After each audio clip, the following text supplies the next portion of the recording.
नमस्कार, UP city news में आपका स्वागत है और आप देख रहे हैं चर्चा यूपी की।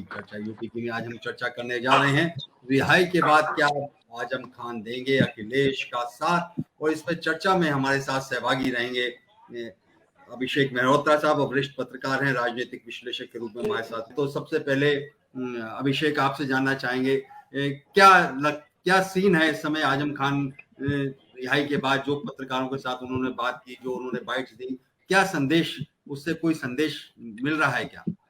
कहाँ रहने वाले हैं वो, कहाँ जाने, क्या करने वाले हैं? देखिए राजीव भाई, जो मेरा व्यक्तिगत मत है तो मुझे लगता है कि ये 34% जो देश युवा आबादी का है और जिसमें करीब 4.5 करोड़ 18 साल का वोटर है, तो ऐसे में मेरा पर्सनल मत है कि अब जो आजम खान है वो इंडियन पॉलिटिक्स में इररिलेवेंट हो गए हैं। अभी उनका कोई बहुत बड़ा रोल नहीं होगा। लेकिन चूंकि हमारे यहाँ राजनीति में एक परंपरा है कि नेता ना कभी टायर्ड होता है ना रिटायर्ड होता है, तो मुझे लगता है कि अभी वो एक फ्लॉप पारी खेलेंगे, और ये मैं स्पष्ट तौर पर कह रहा हूँ। अगर आप बात करें उनके पॉलिटिकल सिनेरियो की, तो मुझे लगता है कि अब समाजवादी पार्टी से तो उनकी दूरियां लाजमी है, जैसा कि अखिलेश और उनके बीच लगातार उन्होंने तरक्की भी देखी है। और जो उनके पास एक विकल्प जो मुझे लगता है मेरे तौर पर, वो है मुझे लगता है शब्बीर भाई की पहरे वाली पार्टी कांग्रेस।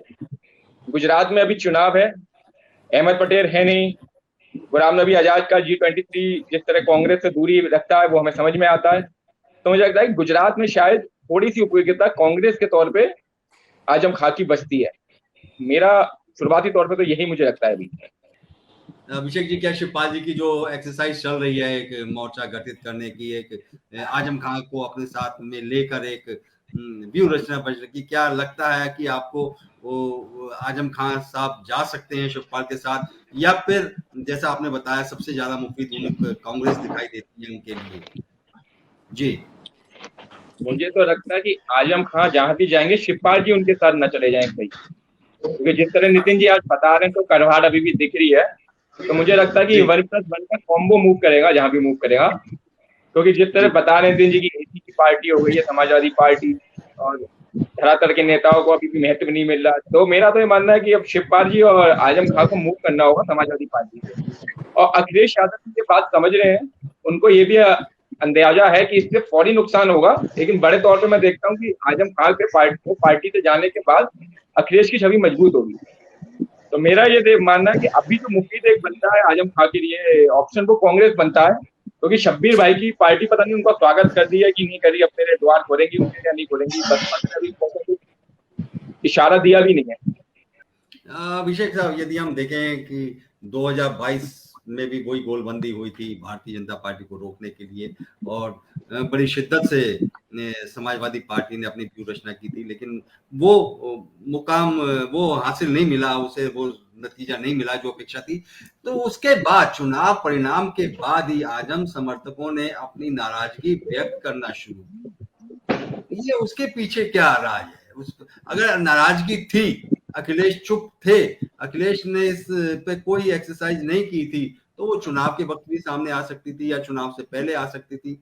चुनाव बाद क्या अर्थ निकाले जाए जो आजम समर्थकों ने जिस तरह से बयान आए? आप क्या कहें, मानते हैं अभिषेक?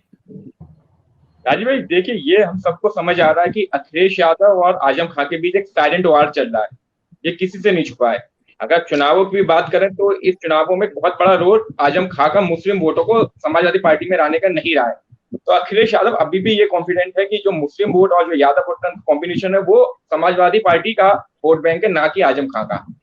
तो मुझे जो लगता है कि आजम खान धीरे धीरे तरक्की को दिखाते तो, लेकिन चूंकि मुलायम सिंह यादव से उनके संबंध है, लेकिन ये हम शिवपाल यादव के केस में भी देख चुके हैं कि शिवपाल यादव के तो छोटे भाई हैं कि किस तरह से उनको पार्टी में कभी भी अहमियत नहीं मिली। तो ये नए दौर की समाजवादी पार्टी है जो अखिलेश यादव की पार्टी है, तो मुझे लगता है इसमें पुराने नेताओं के लिए अब जगह नहीं है।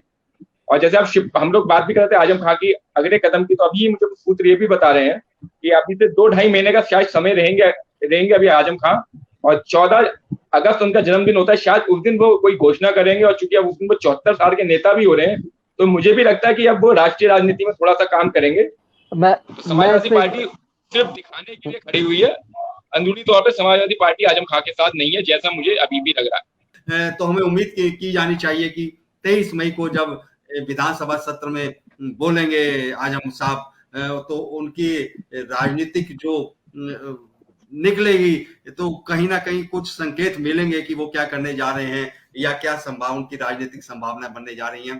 तो चर्चा यूपी की में उत्तर प्रदेश से जुड़े विभिन्न विषयों मसलों पर चर्चा करने का सिलसिला जारी रखेंगे। आप इस चर्चा में सहभागी रहे, आप लोगों का बहुत बहुत धन्यवाद, आभार। तो दोस्तों फिर मुलाकात होगी नए विषय पे, नए पैनल के साथ।